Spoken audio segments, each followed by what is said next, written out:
Hi guys, it's Victor on the Give Me Fleck Bag. We're going to do something a little different today. Instead of me teaching you Japanese during the lesson, I'm going to save the Japanese for the end. If you really want to learn Japanese, you'll stick around for the end. If not, you can leave at that point. Today we're going to be talking about, as you can tell from the title, AKB48, something I hate talking about. And I really probably shouldn't talk about. Now, you know me guys. I'm not a big fan of AKB48. I was watching AKB48 the other day. They had some kind of voting to see who was #1, and they got all these girls on stage, and I'm thinking these girls are not really cute, most of them. You know, honestly, that's my personal opinion. My advice would be get cuter girls. There are tons of cute girls here in Japan. I don't know why they picked those particular ones. Maybe it's just singing quality, but you got to take your hats off to Japanese audiences for not caring that much. Because I personally don't think much of their music, etc. But I have to say that the politics and the inner workings of AKB48 are fascinating. The producer is a genius, Akimoto Yasushi, or Yasushi Akimoto if you say it in the Western way. He's a genius. He's created all these different AKB48 bands or groups all over Japan. And he's implemented strict rules as to how they should behave. And one of them, basically, is they should be, I guess, passive type, cute, innocent girls. And one of the rules is they cannot have relationships. And which is very strange, to not allow your ladies to have relationships. But there's a little scandal recently with one of the members, and her name is Sashihara Rino. And one of her ex-boyfriends came out. He says, when I was 16, or she was 16, I don't know, they were 1 year apart. When they were teenagers, he was dating her. And I want to read you something that he wrote. He said, this is a translation, of course. What we did together was that because we were in the age of independence, we'd flirt and make out in her room. We'd go bathe together and other stuff. Her shampoo was Crazy's Ichikami. It had a nice smell.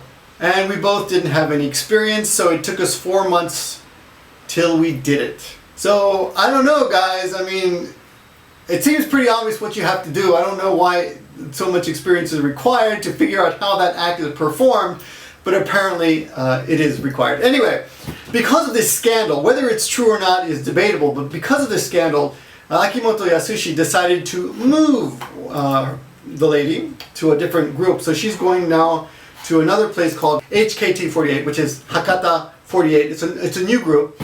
And of course, he's saying it's just a transfer. We're just moving her to another group. But a lot of the people behind the scenes are saying, no, it's a demotion, it's a demotion. I'll leave you links to the articles below in English and in Japanese so you can look at this.